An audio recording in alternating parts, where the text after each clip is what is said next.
નમસ્કાર મિત્રો, સ્વાગત છે સૌનું મારી ચેનલ ઉપર। મિત્રો આજે વાત કરીશું માં મહાકાળી માની, જેના સાક્ષાત ઘણા બધા એવા ચમત્કારની વાતો છે કે જે ભટગામ અમે ગયા દર્શન કરવા અને ત્યાંના ટ્રસ્ટીઓ શ્રી ઈશ્વર કાકા સાથે વાત થઈ અને ઘણા બધા એવા મને પ્રસંગ કહ્યા, તો મેં પણ એવું લાગ્યું કે તમને પણ લોકોને જાણ કરવી જોઈએ અને માં મહાકાળી માના આ પ્રસંગની વાત કરી અને એમના ચરણોમાં હું શબ્દરૂપી પુષ્પ હું માત્ર નિમિત્ત બનીને અર્પણ કરવા ઈચ્છું છું।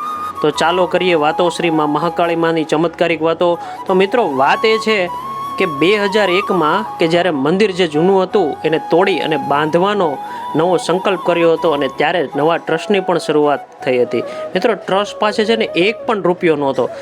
ત્યારે સર્વે ટ્રસ્ટીઓ ભેગા મળીને માતાજીને કહ્યું, હે માં મહાકાળી, કે તારે જેવા મંદિરમાં રહેવું હોય ને માં, એવી અમને આજે પ્રેરણા આપજે માં જગદંબા, અને યથાશક્તિ ફાળો આવે ને એવી અમે તમને વિનંતી કરીએ છીએ।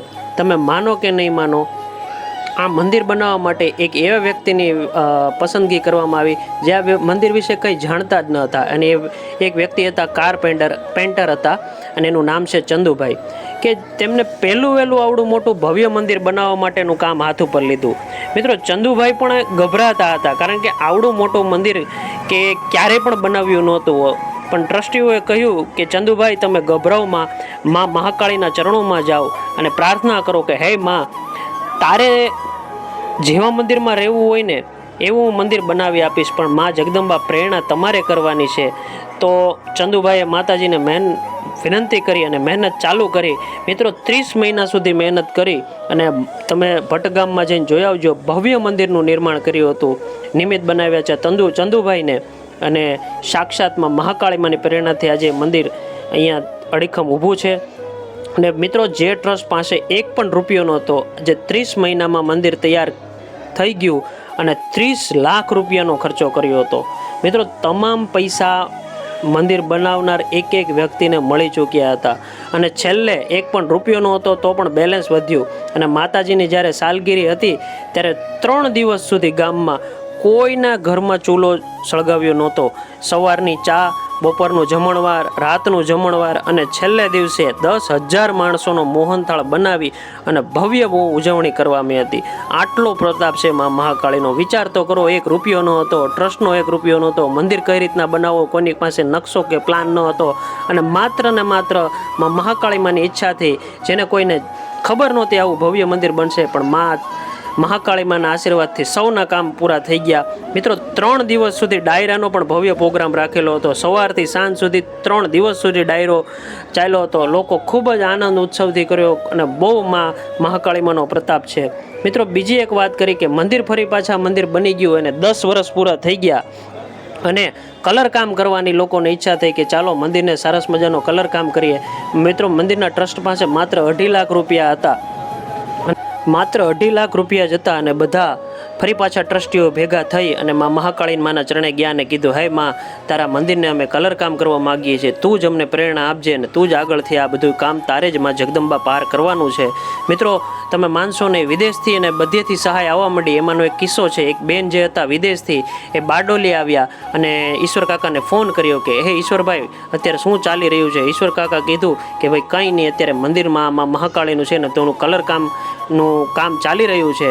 તો બેન કે મારે પણ થોડી ઘણી ભેટ લખાવવાની ઈચ્છા છે। તો ઈશ્વર કાકાએ કીધું કંઈ વાંધો નહીં, તમે જ્યારે ભટગામ આવો ત્યારે મને ફોન કરજો, આપણે રૂબરૂ જ મળશું અને કામને આગળ વધારશું। મિત્રો એ બેનનો ફોન આવ્યો જે દિવસે, તે જ દિવસે ઈશ્વર કાકાને બહાર જવાનું થયું અને બેને ફોન કરીને કીધું કે ઈશ્વર કાકા હું આવું છું। ઈશ્વર કાકાએ કહ્યું કે કંઈ વાંધો નહીં બેન, તમે આવો, તમને ગામમાં બીજા જે છોકરાઓ પણ જે દેખરેખને કાર્યકર્તાઓ છે એમના દ્વારા તમને બધી જ જે જોઈએ સહાયતા અને મદદ મળી જશે, બોલો તમે કેટલી ભેટ લખાવશો? ત્યારે એ બેન બોલ્યા હતા કે લખો મારી ભેટ 1 લાખ રૂપિયા।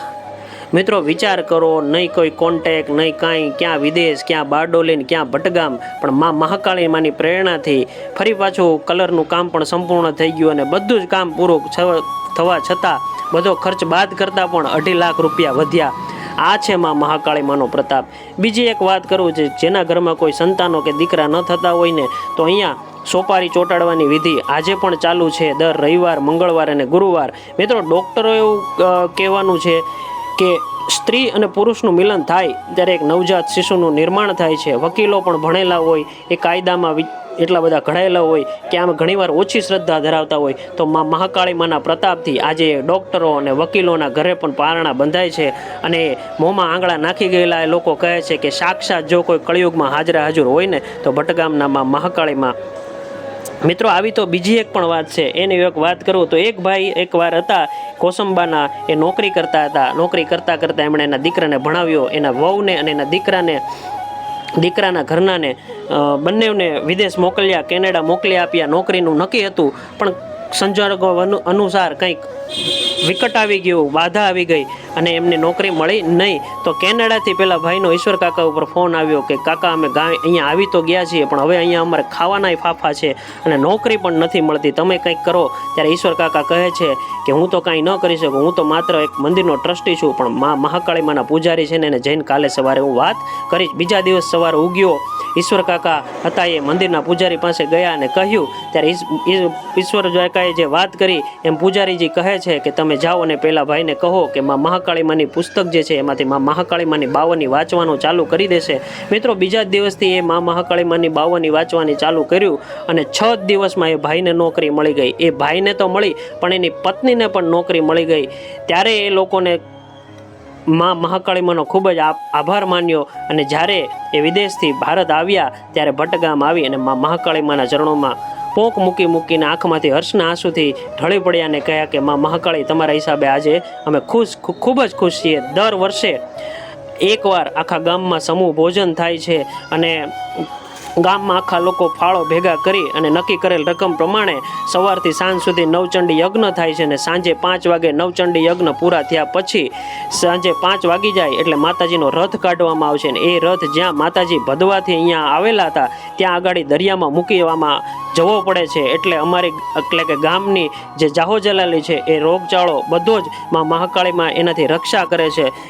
તમારા જીવનમાં કોઈ જો પણ દુઃખ હોય, આધિ હોય, વ્યાધિ હોય, ઉપાધિ હોય, પીડા હોય, કોઈ પણ પ્રકારની તકલીફ હોય તો ભટગામમાં જઈને મહાકાળી માના ચરણોમાં ખાલી શીશ નુકાવી અને વાત કરજો. તમારા જીવનમાં પણ બધા દુઃખ દૂર ભાગશે. તમારા જીવનમાં સુખ, શાંતિ, સમૃદ્ધિ, સફળતા બધી દોડીને આવશે ને મહાકાળી તમારી દરેક ઈચ્છાઓ પૂરી કરશે. જય માતાજી, જય શ્રી કૃષ્ણ.